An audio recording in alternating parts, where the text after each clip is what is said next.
This is From the South. My name is Reagan Devines, coming to you from Caracas, Venezuela. First up, violent acts by supporters of the country's opposition coalition marred Friday afternoon in the capital city, Caracas. Young guarimberos, as they're called, blocked streets with burning debris.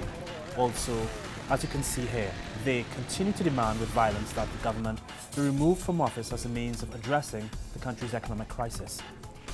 Meanwhile, the President, Nicolas Maduro, has decided to reject any resolution called by the Organization of American States and bar its officials from entering the country.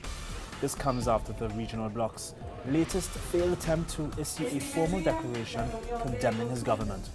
Maduro said Venezuela would rebel in every way if the OAS fell into what he called Washington's obsession and criminal lobbying against the government.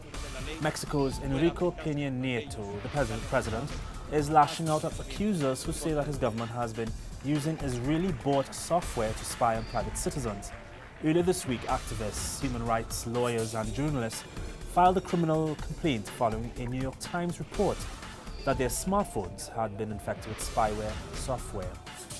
PEña NIETO said he would not only investigate the accusations but also prosecute those who have directed false accusations against his government. Peruvians are demanding that the government declare a health emergency in the region and build a hospital that specializes in dealing with exposure to heavy metals. Parents of sick children who live near one of Peru's oldest mining sites camped out in front of the health ministry in Lima this week. Lead, zinc, silver and other metals were mined at Cerro de Pasco for more than 400 years, leaving behind piles of tailings and traces of contaminants in the soil and water that many blame for ailments ranging from cancer to learning disabilities.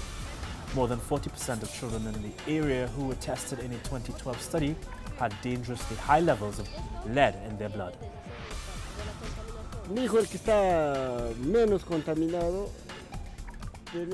My son, who suffered the lowest level of contamination, had 66 micrograms per deciliter in his blood, where the allowable limit is only 10 micrograms. The other one had 96 micrograms. My son, who died, had 100 micrograms, and my special daughter has 120. So they have a high percentage of lead in their blood. That's why I've come now to chain myself here, for my children's health, because I can't bear this indifferent government. This is killing us slowly, and has practically killed two of my children. One is already underground, and the other is slowly waiting his death.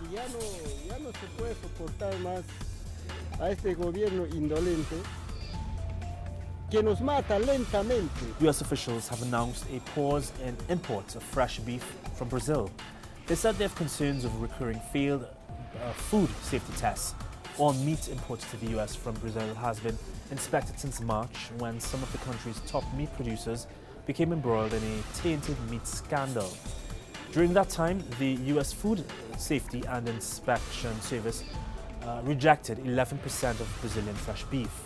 The Department of Agriculture in the US says the ban will remain in place until satisfactory corrective actions are taken. According to British police, manslaughter charges could be filed over London's deadly tower blaze that has killed at least 79 people. We are looking at every criminal